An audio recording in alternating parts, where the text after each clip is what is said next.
나의 임재가 너와 함께하리라. 주님. 자, 하나님의 임재가 나와 함께할 것이다. 시작. 하나님의 임재가 나와 함께할 것이다. 네. 대한민국 지금 큰 사건인데 하나님의 임재가 그걸 감싸고 있습니다. 성경 말씀 보겠습니다. 시작.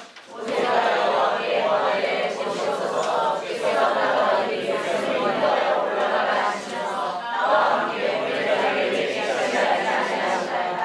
주께서 전에 말씀하시기를 나는 이름으로 너를 알고 너도 내 앞에 조물과 나서서 온즉 내가 정로 너희의 공명에 조물이 있었으면 너희의 주의를 조사 너희의 줄을 알리시고 나로 내 목전에 조물이 하게 하시며 이곳을 제 백성으로 여기소서. 여호와께서 가라사대 내가 친히 하리라. 내가 너로 함께하리라. 모세가 여호와께 구하되 주께서 친히 하지 아니하시거든 우리를 이곳에서 올려주시옵소서. 아멘. 제목 좀.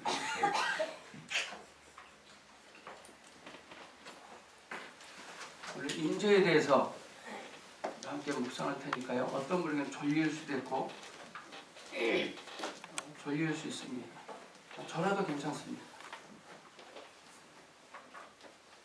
좋으실 때 혼은 골지 마시고요.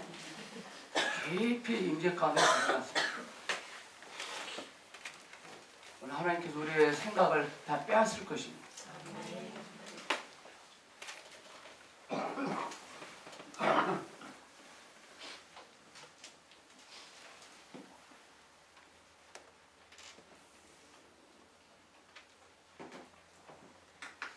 하나님은 지금 우리가 고민하고 있는 그 문제를 가지고 절대 고민하지 않습니다.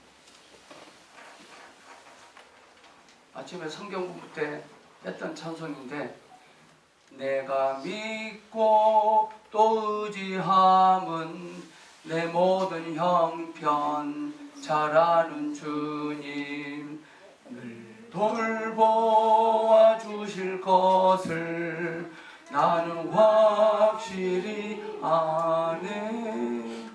내 모든 형편 잘 아시는 주님 늘 돌봐 주실 걸 나는 아네. 내가 알아야 됩니다. 주님 우리의 모든 형편을 잘 아십니다. 이걸 믿어야 됩니다.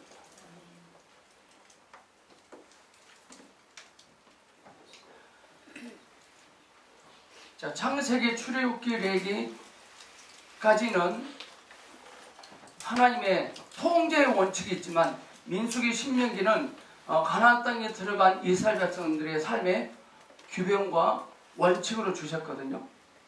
그래서 오늘은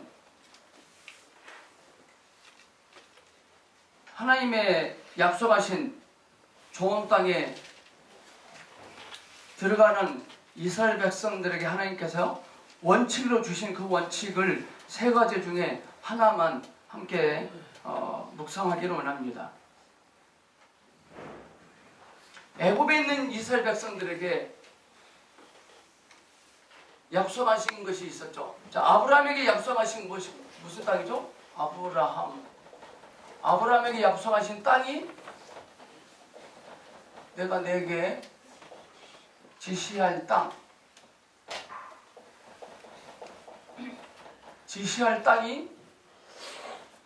가나안 땅입니다. 좋은 땅입니다. 좋은 땅. 자, 애굽에 있는 이스라엘 백성들이 좋은 땅에 들어가기 위해서 제일 먼저 치러야 될 의식이 뭐였습니까? 좋은 땅에 들어가기 위해서 애굽에 있는 이스라엘 백성들이 좋은 땅에 들어가기 위해서 제일 먼저 치러야 될 절기가 있었습니다. 6월절입니다.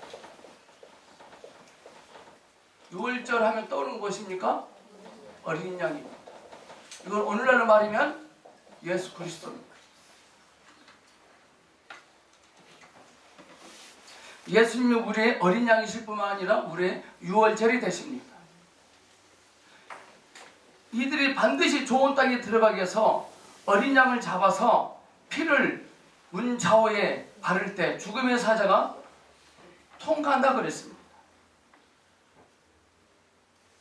오늘 이 시간 저와 여러분은 이미 6월절을 통과한 줄 믿습니다. 우리는 6월절 어린 양이 된 6월절에 머물러 있으면 안 되고요. 한층 한 단계 한 단계 계속해서 더 많은 분량으로 우리는 주님을 누리셔야 됩니다. 그리스도를.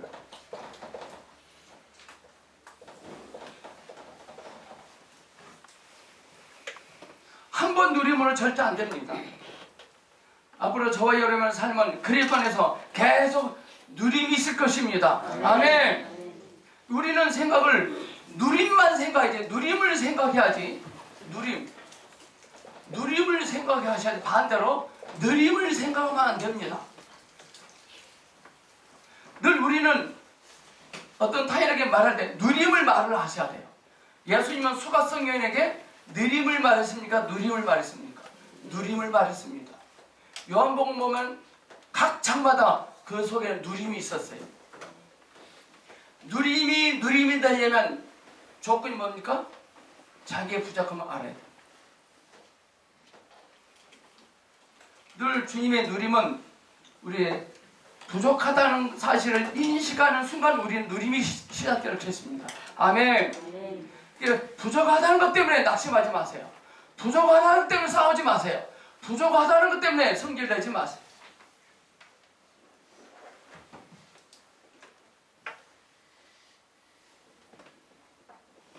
하나님께서 우리를 예수 믿고 구원을 받게 했습니다. 그 구원은 우리가 전혀 관계없는 일입니다. 우리는 처음에 예수 믿고 구원받을 때 그 감격, 감사, 감동, 감탄 참 많은 누림이 있었을 것입니다. 그 누림은 주님을 인식하기 전과 비교해서 누림이었습니다. 여기에 머물러 있으면 안 됩니다. 그 누림이 계속해서 진보해 나가셔야 됩니다. 그러려면 바로 통제를 받아야 됩니다. 하나님께. 통제. 애굽에 있는 이스라엘 백성들이 가나안을 들어가는데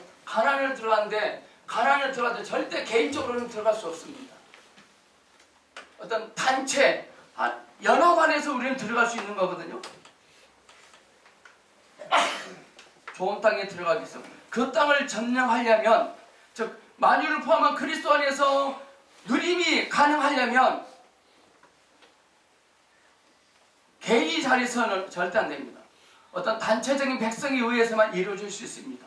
이 말은 나 홀로 주님 안에 있는 누림을 누려봤자 한계가 있습니다.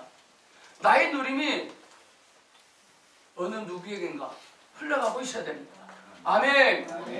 흐름 안에 계신 주님, 흐름 안에 계신 예수 그리스도,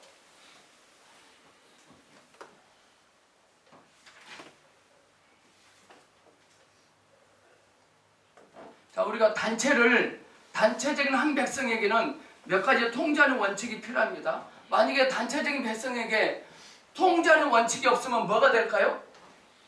무질서하게 됩니다. 무질서. 또 뭐가 있을까요? 혼란스럽습니다.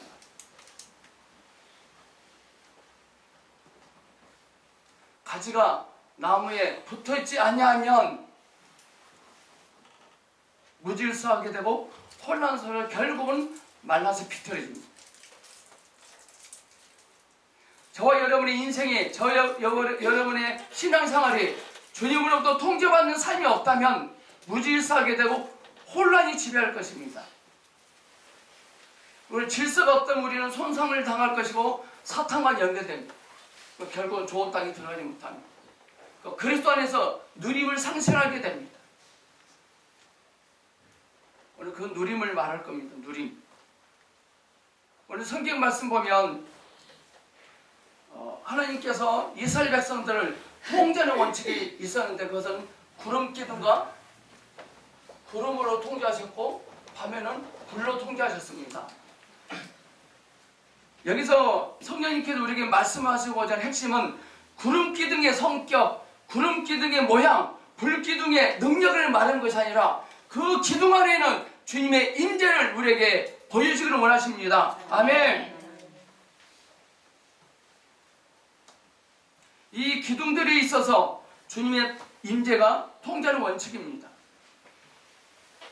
그래서 이스라엘 백성들은 주님의 백성들의 모임과 활동과 움직임과 관계했습니다. 주님의 임재를. 주님의 백성들의 모임, 활동, 움직임. 언제, 어디서, 어떻게 주님의 백성들이 움직이고 행동해야 하는가는 구름기둥과 불기둥에 나타난 주님의 임재에 달려 있습니다.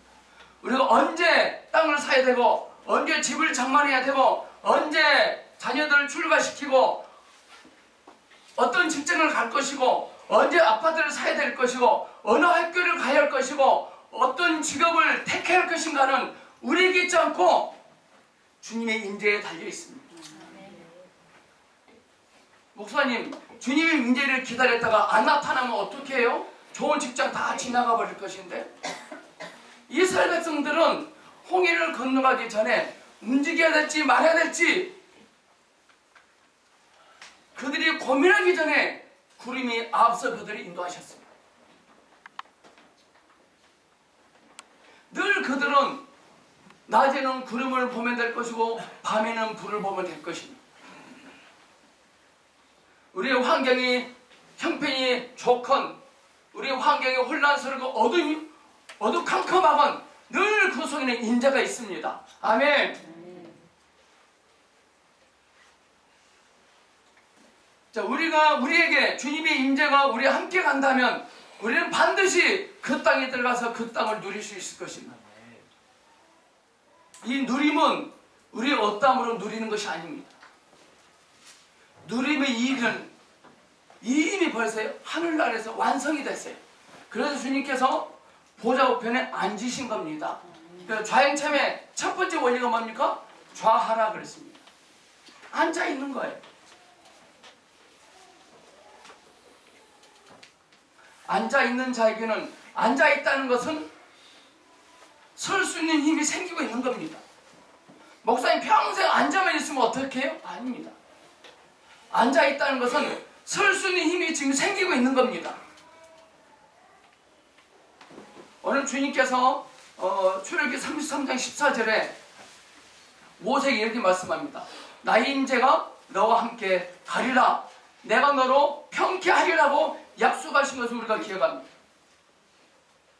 이것은 우리 주님께서 그분의 임재에 의해서 그분의 백성들이 그 땅을 점령하도록 그들을 이끄신 것을 의미합니다. 오늘 이 시간에도 주님께서 주님의 임재하심으로 우리의 삶을 저 천국 가나안 땅에 들어갈 때까지 이끌고 계십니다. 아멘. 비록 대한민국에 불행한 일이 있을지라도 하나님의 임재하심으로 우리 민족을 이끌고 계십니다. 아멘.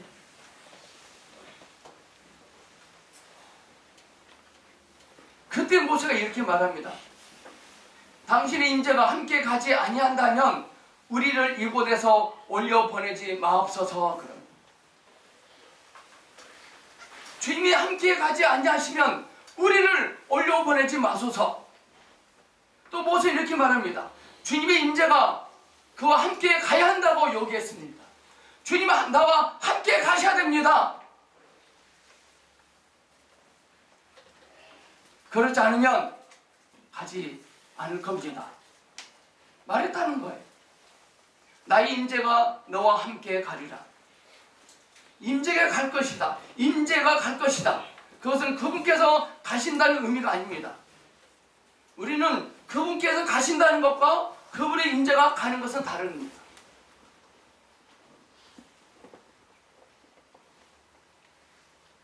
예를 들어서 4-5명의 형제가 기차를 타고 어디를 설악산을 갑니다. 근데 한 형제가 이현웅이라는 형제하고 제가 왼수가 됐습니다. 근데 같이 안 가면 안 될 일이기에 가야 합니다. 그래서 저희 무리 4명은 1호차에 타고 이현웅 형제만 2호차에 탑니다. 몸은 같이 갑니다. 그럼 임재는 같이 가지 않습니다. 그럼 얼마나 써먹 갈까요? 자, 제가 사무랑 싸움을 하고 처갓집에 행사 때문에 갑니다. 자, 제가 운전하고 옆에 운전석에 앉아있습니다. 굉장히 써먹어요. 몸은 같이 갑니다. 그럼 임재는 같이 가지 않습니다. 몸은 여기 와 있습니다. 임재가 없는 분들은 지루할 거예요. 그래서 모세는 이렇게 말합니다. 주님이 함께 가지 아니하시면 나도 가지 않겠습니다.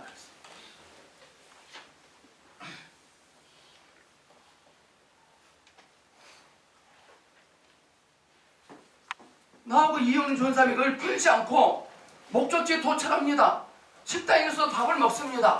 그러나 분위기는 계속 써먹합니다. 왜? 실제가 없기 때문에. 이것처럼 주님의 임재가 없으면 우리 삶도 그렇게 된다는 겁니다. 주님께서 우리와 함께 가시지만 그분의 임재는 가지 않을 수 있습니다. 하나님 우리의 인생을 도와주실 수는 있습니다. 그런 임재는 같이 가지 없을 수도 있습니다. 많은 경우에 주님은 우리를 참으로 도우시려고 하시지만 우리를 기뻐하지 않으실 수 있다는 사실을 명심하시기 바랍니다.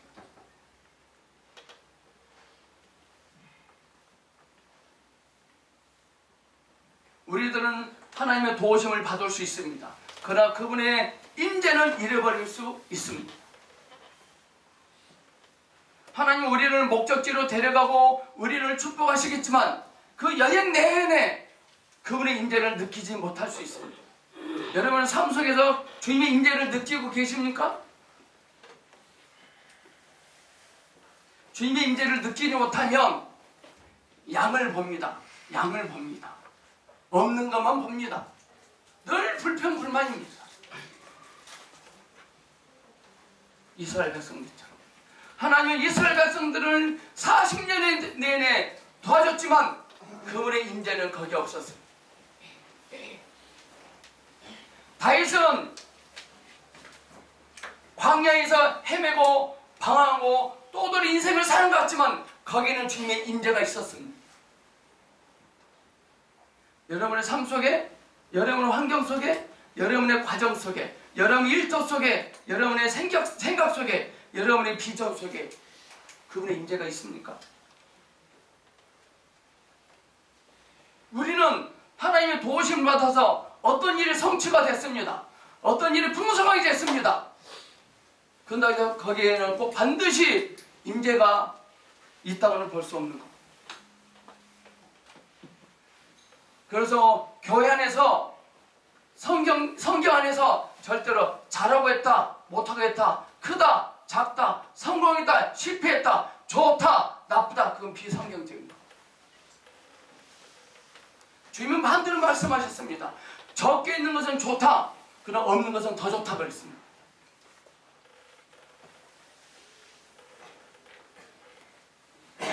우리는 바깥의 양을 보면 절대 안 될 것입니다. 우리의 인생 속에서 하나님은 우리를 도와주실 수 있습니다. 축복도 하십니다. 그런데 우리가 그분의 임재를 느끼지 못한다면 의미가 없을 것입니다. 사울은 일찌감치 왕이 됐습니다. 그러나 사울은 그의 정치 인생 속에서 그는 주님의 임재를 느끼지 못했습니다.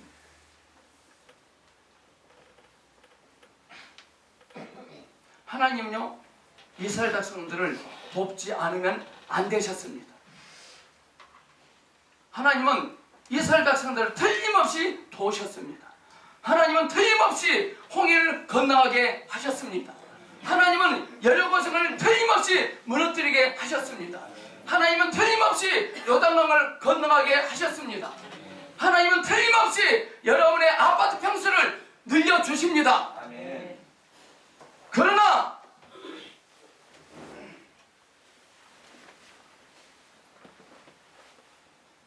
주님의 임재를 갖지 못할 수가 있습니다. 주님은 나와 함께 가지 아니하면 안 되셨지만 기뻐하지는 않으셨습니다. 홍해를 건넜습니다. 여리고성에 무너졌습니다. 요단강을 건너갔습니다. 하나님은 기뻐하지 않았습니다. 여러분의 삶 속에 주님의 기쁨이 있습니까? 그 기쁨의 원인이 바깥에 밖의 세계 때문에 기쁘십니까? 안의 세계 때문에 기쁘십니까?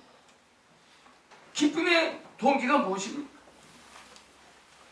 지금 여러분의 삶이 쭈글쭈글 슬프십니까? 왜 슬프십니까?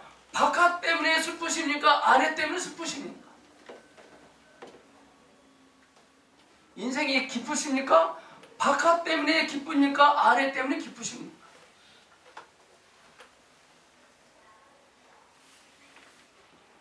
주님은 나를 틀림없이 도우시고요. 주님은 자신을 위하여 우리 인생을 돕지 않으면 안 되십니다. 그러나 그분께서 나를 기뻐하지 않으셨기 때문에 나는 여러 번 주님의 임재를 갖지 못했어요. 이게 이스라엘 백성들의 문제입니다. 워치만 여인자가 이렇게 말했어요. 그분은 나와 함께 가지 않으시면 안 되셨지만 기뻐하지 않으셨다. 나는 1호차에 타고 있었지만 주님은 2호차에 타고 계셨다.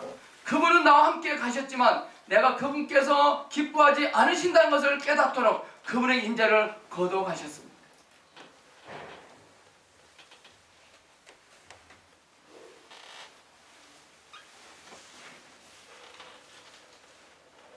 주님께서 나의 바깥의 인생을 도와주셨다는 것 때문에 호들갑 떨기 전에 주님이 기쁘심이 있는지 주님의 임재가 있는지를 느껴야 됩니다. 그것을 느끼기 전에 우리는 샴페인 터트리면 큰 거 다칩니다.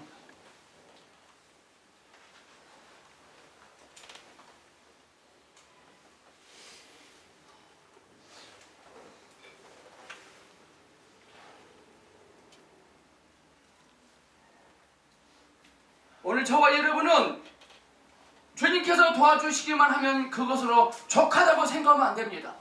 주님께서 좋은 남자를 만나서 시집가게만 해주시면 족하다고 말하면 안 됩니다. 여러분의 사업을 계속해서 번성시켜 주신다는 것 때문에 족하면 절대 안 됩니다. 절대로 안 됩니다. 우리에게는 반드시 주님의 임재가 있어야 됩니다. 아멘.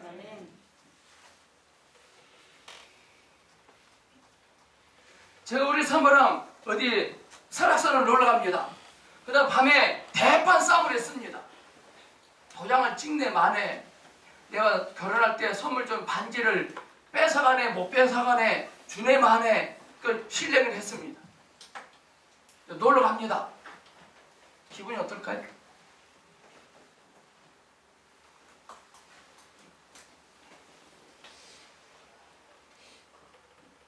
우리는 주님께 이렇게 기도하셔야 돼요. 주님, 저에게 당신의 임재를 허락지 않으신다면 저는 당신과 함께 여기에 머물러 있겠습니다. 주님, 여기에 머물러 있겠습니다. 만약 당신의 임재가 저와 함께 가지 않는다면 저도 가지 않겠습니다. 저는 당신의 도움이 아니라 당신의 임재로 통제받겠습니다. 저는 당신의 돈보다도 당신의 임재를 원합니다. 아멘. 네, 우리는 솔직히 우리는 그동안 인생을 살면서 임재를 더 구했습니까? 도움을 구했습니까? 몇 대 몇입니까?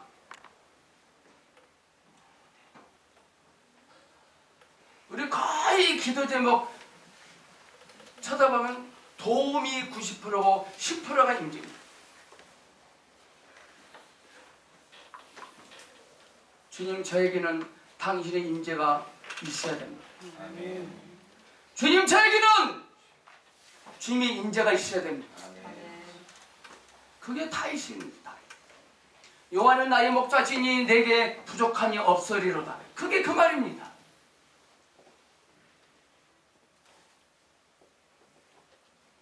당신의 도움이 없이도 일할 수는 있지만 당신의 임재가 없다면 일을 할 수가 없습니다라고 기도하셔야 됩니다.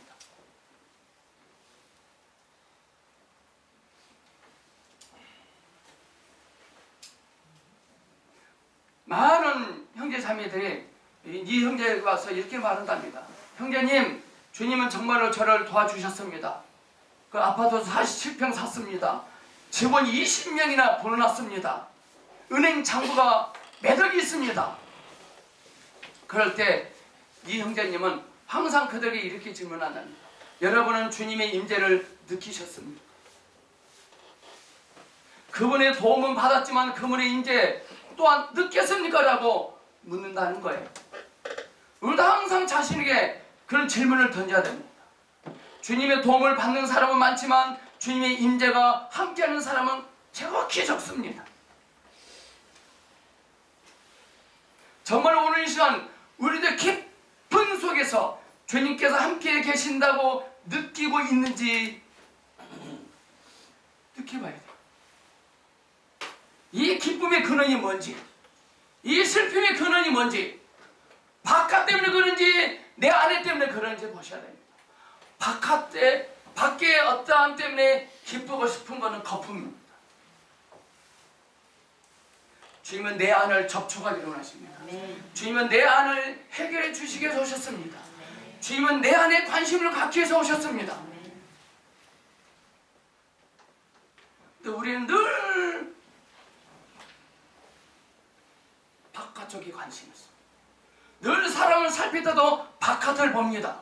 키가 작네 크네, 학벌이 좋네 나쁘네, 얼굴이 잘생겼네 못생겼네, 라인이 S라인이네 I라인이네, 빌라 사네 아파트 사네, 자꾸 바깥을 봅니다. 여러분 어떻습니까? 저도 아파트 살지만요, 좀 이따 누가요 57평 산다 그러잖아요. 그러면 괜히 기죽어. 근데 누가요 20평 산다 그러면 여러분 어떻습니까? 늘 우리는 시선이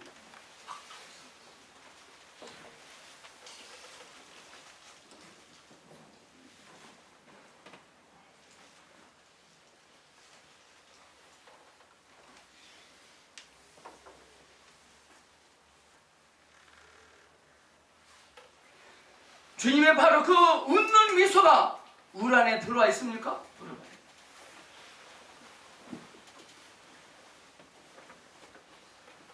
여러분 제가 질문하겠습니다. 여러분은 주님의 도움에 의해서 다스림을 받고 있습니까?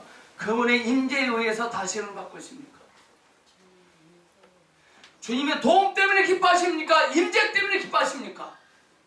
주님의 도움 때문에 슬퍼하십니까? 임재 때문에 슬퍼하십니까?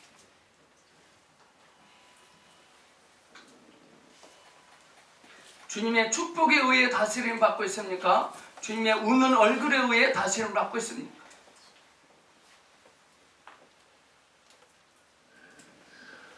우리는 기도를 이렇게 얼른 바꿔야 됩니다. 주님, 당신의 미소 짓는 임재만이 저를 만족시킬 수 있습니다. 아멘.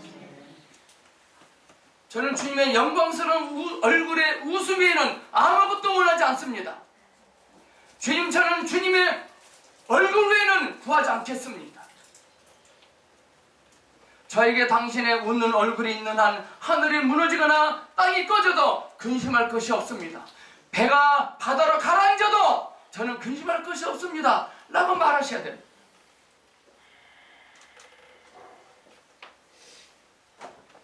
온 세계가 나를 대항하여 일어날지라도 제게 당신의 웃는 얼굴이 있다면 저는 당신을 찬양할 수 있고 제게는 모든 것이 다 좋습니다.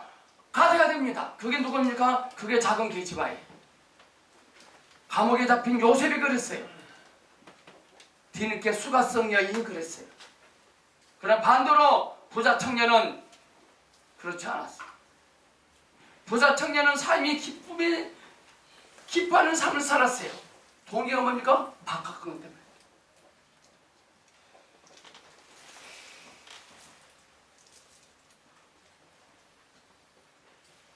사랑하는 성도 여러분, 이제부터 바깥의 어떠함 때문에 좌지우지 되지 않기를 축복합니다.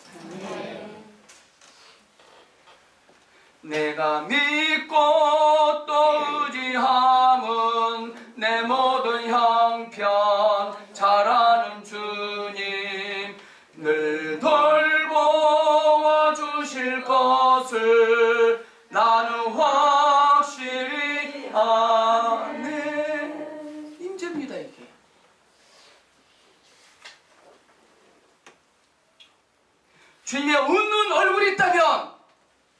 내가 있는 곳은 항상 좋은 겁니다.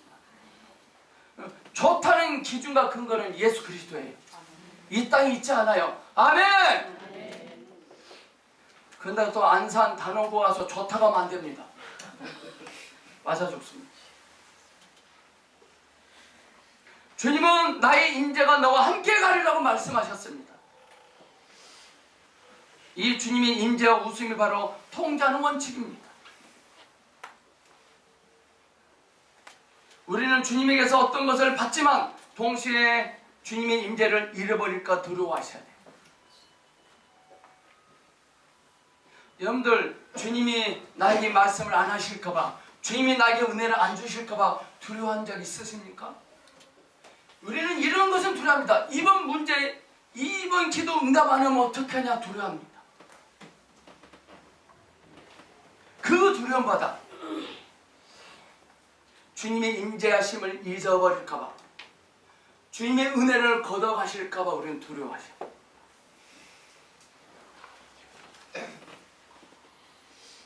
우리는 정말로 두려워해야 됩니다. 주님 자신은 우리에게 무엇인가를 매우 잘 주시겠지만, 그러나 바로 그것이 우리에게서 그분의 인재를 뺏어갈 것입니다. 주님은 우리를 도와주시고 축복해 주시겠지만, 바로 그 도우심과 축복하심이 그분의 인재로부터 우리를 떼어놓을 것입니다.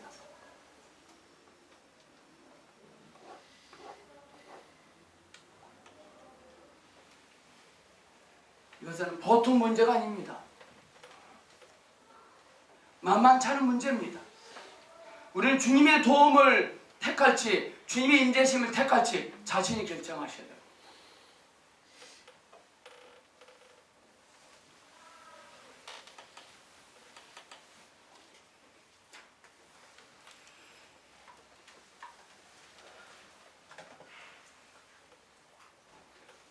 주님의 인재하심 속에는요, 우리의 모든 풍성함과 충만함이 있습니다. 주님의 임재는 모든 것을 포함한 풍성과 그리스도의 충만함을 얻을 수 있도록 우리에게 힘을 주고 강하게 할 것입니다. 아멘. 나무에 붙어있는 가지에게만 나무는 모든 풍성과 충만함을 공급할 것입니다.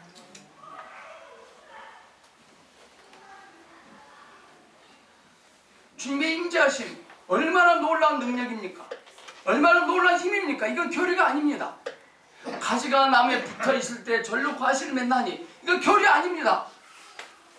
실제입니다. 내적인 체험 속에 속한 문제입니다. 나의 임재가 너와 함께 가리라. 주님은 대단히 놀랍고 영광스러운 비밀스러운 분이에요. 출애굽기 성경 보면 그 당시의 구약시대 이스라엘 백성들에게 하나님은 자신의 임재, 그분의 임재는 항상 낮에는 구름 기둥 안에, 밤에는 불 기둥 안에 있었습니다. 하나님 항상 계십니다. 어둠 속에도 계십니다. 사건 속에도 계십니다. 문제 속에도 계십니다. 부부싸움 속에도 계십니다. 지금 진도 팽목항 앞에도 계십니다. 주님.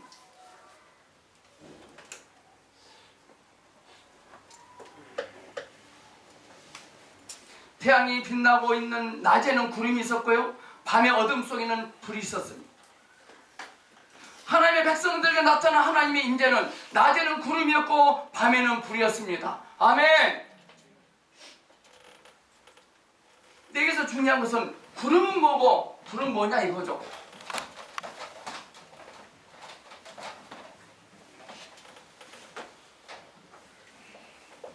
성경에서 그 구름은요 항상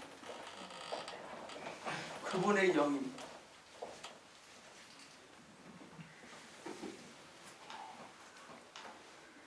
늘 우리가 의식하지 못해서 그렇지 오늘 이 안에 그리스도 영으로 충만합니다.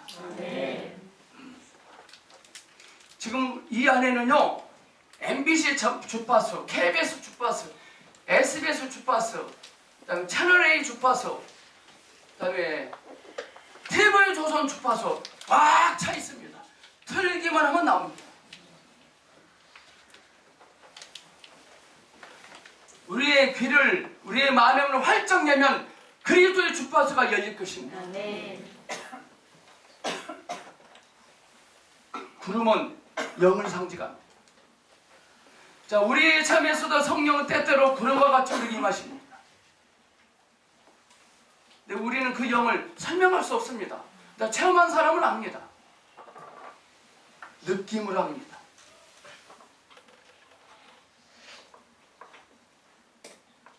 두 번째입니다. 불기둥은 무엇을 의미할까요? 불은 말씀을 상징하고, 오늘 이 이야기를 하려고 합니다. 오늘 세월호 때문에 지금 온 백성이 우울합니다. 캄캄합니다. 방향도 잊어버렸습니다. 어두운 밤에는요, 불이 필요합니다. 어두운 밤에 구름 필요하지 않습니다. 낮에는, 뜨거운 낮에는 불이 필요 없습니다. 어두운 밤에 구름이신 하나님의 영이 충만하다 느끼실 수 없어요? 안 보이는데? 낮에는 구름이 필요하고 밤에는 불이 필요합니다. 아멘. 아멘. 예수님은 우리 인생의 구름이요 불이 되십니다. 그러니까 이 말은, 다른 말로 말하면 구름이 불이요 불이 구름입니다. 주님의 임재는 태양이 빛날 때는 구름의 모양을 취하고 어둠이 올 때는 불의 모양을 취합니다. 모양은 다르지만 본질은 똑같습니다.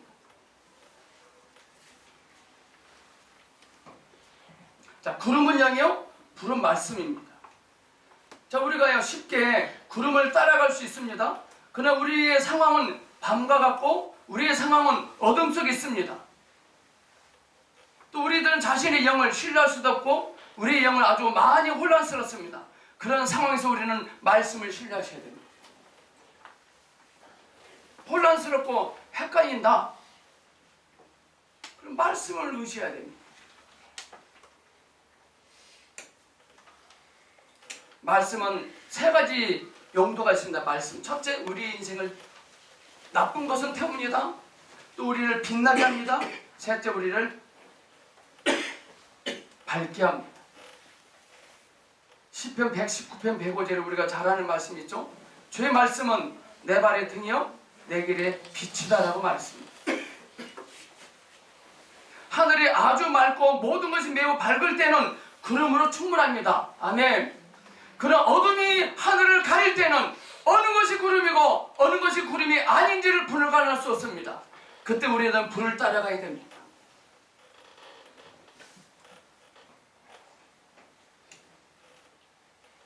오늘날 인생을 살펴보면 많은 경우 많은 인생들이 어둠 가운데 있습니다. 밤 가운데 있습니다. 어제는 그렇게 밝았지만 오늘은 너무나 어둡습니다. 혼돈되고 혼란스럽습니다. 그러나 우리가 낙심하지 말 것은 우리는 말씀을 가지고 있습니다. 아멘. 이 말씀을 가지고 있습니다. 말씀을 가지고 있다는 것은 모든 것을 가질 수 있다는 것입니다. 아멘. 말씀을 가지고 있다는 것은 무에서 유를 창조할 수도 있습니다. 시집 못 간 사람이 시집도 갈 수 있습니다. 정신이 혼란스러운 사람이 회복될 수도 있습니다. 집을 나갔던 사람이 돌아올 수도 있습니다. 직장에서 잘린 사람이 회복될 수도 있습니다.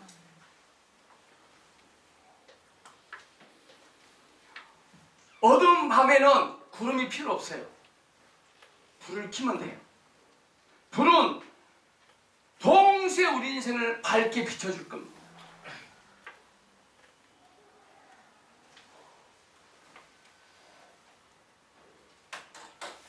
종종 어떤 분이 상담을 옵니다. 목사님, 요즘 인생이 어떻습니다. 인생이 혼란스럽습니다. 어떻게 해야 될지 모르겠습니다. 네, 말씀을 펼쳐줍니다. 목사님, 저도 그거 알아요. 그는 말씀을 불로 취하지 않습니다. 말씀 있는 거 압니다. 근데 불로 취하지 않습니다. 내 인생의 어둠을 좋지 못한 것을 태우시고 나를 빛나게 하시고 나를 밝게 하실 그 주님을 취하지 않습니다. 알기는 합니다. 성경에 하나님이 없다고 하는 자는 미련하다 그랬습니다. 근데 더 미련한 사람이 있습니다. 누군지 아십니까? 하나님이 없다고 하는 사람은 성경에 미련하다 그랬어요. 근데 그 사람보다 더 미련한 사람이 있습니다. 그러니까 어떤 사람이 뭐는지 아세요? 불교 환자요? 아닙니다. 더 미련한 사람이 있습니다. 그 사람보다 더 미련한 사람. 하나님은 살아계시다고 고백을 하면서 그 하나님을 필요로 하지 않는 사람, 더 미련한 사람. 우리는 하나님을 안다고 합니다. 근데 접촉하지 않습니다.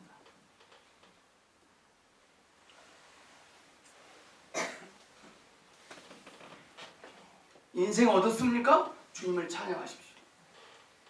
이때가 바로 주의 말씀을 취할 때입니다. 아멘. 아멘. 만약 저와 여러분 가운데 삶이 어둠 가운데 있지 않다면 말씀 안에 계신 주님을 체험할 수 없어요. 어둠은 좋은 겁니다. 소년의 도시락은 찬스입니다.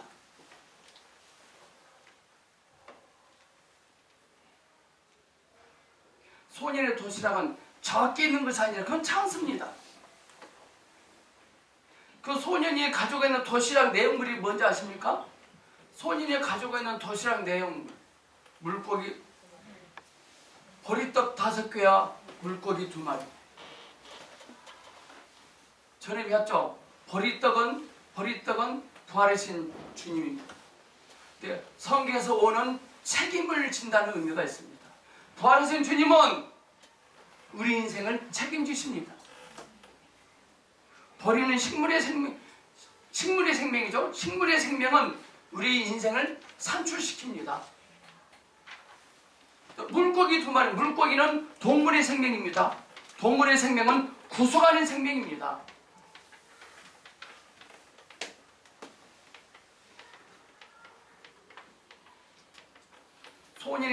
그 소년의 도시락은, 소년은 도시락을 갖고 있는 것을 뭘 갖고 있었어요? 그리스도를 갖고 있었던 거예요.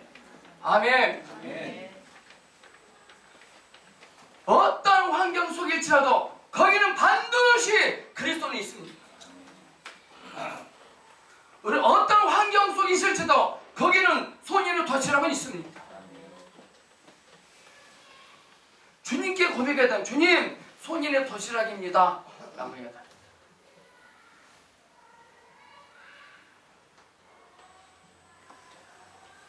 그 주님은 우리의 어둠을 밝힐 것입니다. 어둠은 어둘수록 빛날 것입니다. 어둠은 어둘수록 그리스도는 높임받을 것입니다. 요셉의 감옥에 들어갔을 때 인생이 어두웠을 겁니다. 인생이 밤입니다.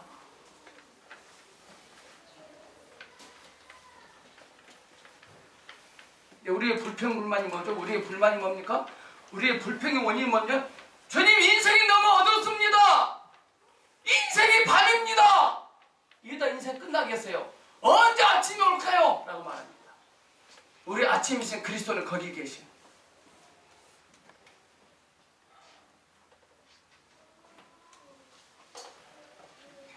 이스라엘 백성들 낮에는 구름으로 밤에는 불로 인도하셨어요.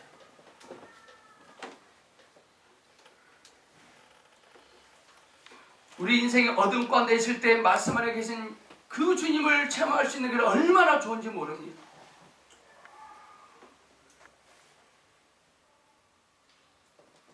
바깥의 환경이 어둡다고, 바깥의 환경이 밤이다고 불평불만하면 안 돼요. 불평불만하면 그 불에서 점점 멀어지는 것 뿐입니다. 내 안에 계신 주님은 점점 낮아지는 것밖에 안 됩니다. 그래서 우리의 그리스도의 참된 신앙생활은 그리스도의 삶의 2가지 원칙은 2개밖에 없습니다. 삶의 원칙, 첫째, 동거하심이 있어야 되고요. 둘째, 제한받아요. 이 오늘 설교의 핵심입니다. 주님이 이스라엘 백성들을 구름과 불로 공급하셨어요. 근데 그들은 그 주님의 인재에 제한을 받으셔야 돼요. 우리는 주님의 도움도 필요합니다. 그럼 우리는 주님의 인재도 필요할 것입니다. 요한복음 15장에 보면 저와 여러분은 신성한 포도나무의 가지들입니다. 역사를 보게. 당신은 신성한 포도나무의 가지입니다. 시작.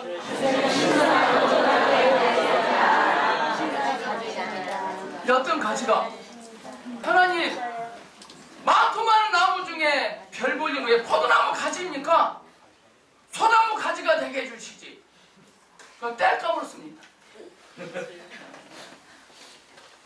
하나님이 저와 여러분 모두를 포도나무 가지로 창조하심을 인하여 주님을 찬양합니다. 아멘.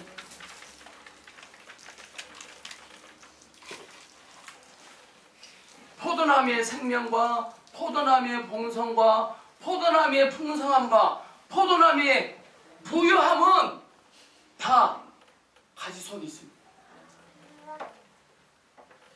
여러분 풍성해지기를 원하십니까? 부유한 자가 되기를 원하십니까? 영원한 생명 안에서 누리기를 원하십니까? 아멘. 가지로 인하여 주님을 찬양하세요. 아멘. 죽었다 깨어나도 우리의 어떠함으로는 그런 번성들을 우리가 누릴 수 없어요. 그 누림은 이미 끝났어요. 주님께서 그 일을 완성하셨기 때문에 하나님 보좌 우편에 앉으시거든. 앉으셔서 우리의 무엇을 기다리십니다. 우리에게 있는 주님께서 주신 그 권세를 가지고 그것을 요구하는 기도를 기다리고 계세요. 여러분의 기도의 내용을 한번 열어보세요. 여러분의 기도의 내용은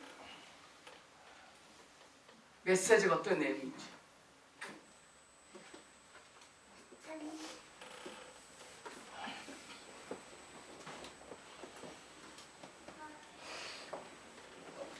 나오미의 풍성함, 나오미의 부유함, 그 가치 속에 있습니다. 때가 되면 탐스러운 열매로 나타납니다. 나무가 앙상한 가지에게 설명함을 알아들어야 못 들어요? 만약에 나무가 착한 나무가 그 가지에게 설명합니다. 그럼 졸기만 합니다. 가끔가다 아멘 합니다.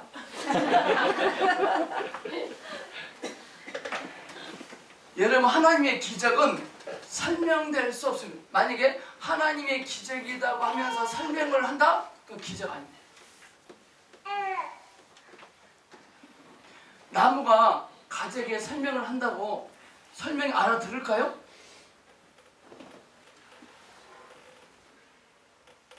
이 가지는 앙상한 가지만 보고 없다고 합니다. 없다고. 없는 것이 더 좋은데. 그러므로 저와 여러분은 무엇을 할 필요가 없습니다. 아멘. 아멘. 아멘. 무엇을 할 필요 없어요. 정말이에요. 제가 99년도 11월 25일 날 여기 왔습니다. 2003년도 3월 달까지 뭔가 해봐야 열심히 했습니다. 된 건 하나도 없었어요. 아, 된 건 있었구나. 열받는 것만 있었어요. 열받는 것. 2003년도 3월달부터 아무것도 안 해버렸어요. 이게 제가 착각한 게요. 제가 나무라고 생각했습니다. 가지. 우리는 정말 무엇을 할 필요가 없습니다. 해야 할 것이 있다면 다만 포도나무 안에 거하는 것이고 날마다 순간마다 그 나무이신 그리스도와 접촉해야 됩니다. 접촉. 아멘. 공급하심과 제한받으심. 이게 우리의 삶입니다. 아멘. 이거 하나만 마칩니다. 가지의 기도 제목은 뭘까요? 가지의 기도 제목. 자, 문정 집사님이 가지다 하시는 무슨 기도를 할까요? 예? 오케이. 한경 장로님. 자, 뭘 기도할까요? 자, 문 집사님은 떨어지지 않기 위해서 기도한다는 말씀. 뭘 놓고 기도할까요? 지금 우리의 기도 제목이 그게요. 뭔지 아세요? 근데 다 쓰레기야, 근데. 뭐라는지 부러질 부러질까봐 기도합니다. 부러질까봐. 몇 년 전에 볼라벤 태풍 불어져요. 태풍이 오기 전에 3일 금식 기도하는데 안 부러지게 가요. 부러지고 안 부러지고는 가지 있지 않고 나무에 있습니다. 우리의 기도, 여러분의 기도되면 부러지지 않게 달라고 기도하고 계셨습니까? 더 많은 열매를 맺게 달라고 기도하고 계셨습니까? 쓰레기. 그럼 하나님의 섭리 가운데 있어야 돼요.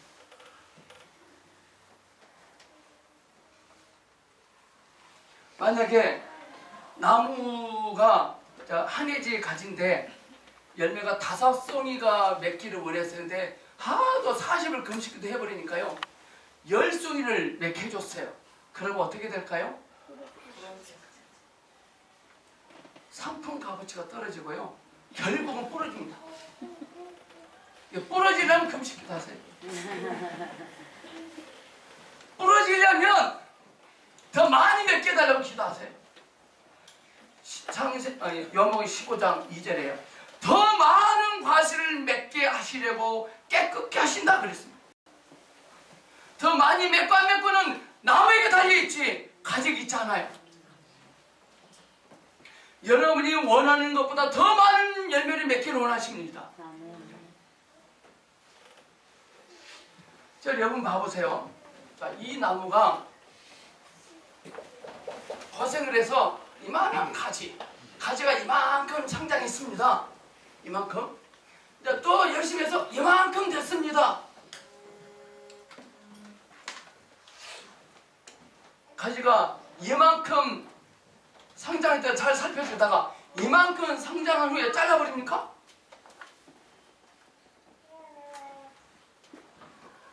우리 한혜진 자매님이 마음이 착해서 남자가 생겼는데 공부딱지 되게 못생겼어요. 돈 10억을 투자해서 멋있는 남편으로 만들었어요.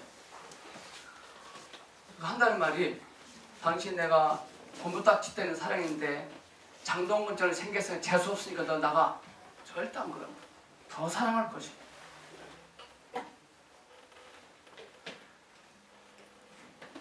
너희는 마음에 근심하지 말라 그랬습니다. 우리의 고민은요 생각 속에 부러질까봐 열매를 많이 안 맺힐까봐 늘 고민입니다. 우리는 이거 고민해야 됩니다. 그리스도 안에 머물러 있는 겁니다. 늘 주님 생각을 해야 됩니다. 늘 세상을 바라볼 때도 세상 속에서 그리스도를 발견하셔야 됩니다. 이번에 세월호 참사를 통해서도 조당을 태어나지 말고 그리스도를 봐야 됩니다.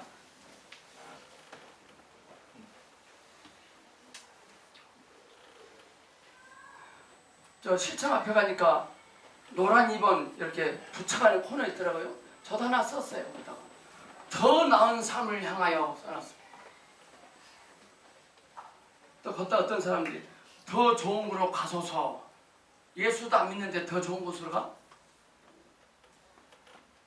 지금 노란 2번이 일파만파입니다. 뭐 영혼을 죽은 귀신을 불러들이는 저승으로 가는 뭐다 또 뭐다 막 해놓습니다. 여러분들 알아서 판단하십시오. 결국 우리의 삶은 우리의 참된 그리스도의 삶은 주님의 공고하심과 주님의 제한받으심 안에서 우리의 삶이 누림이 유지될 것입니다. 기도하겠습니다. 우리의 공급자 되시고 풍성한 삶을 위하여 우리를 제한하신 그 주님, 날마다 삶 속에서 공급과 제한을 날마다 경험하게 하시고 체험되게 하시옵소서. 예수님 이름으로 기도합니다. 아멘.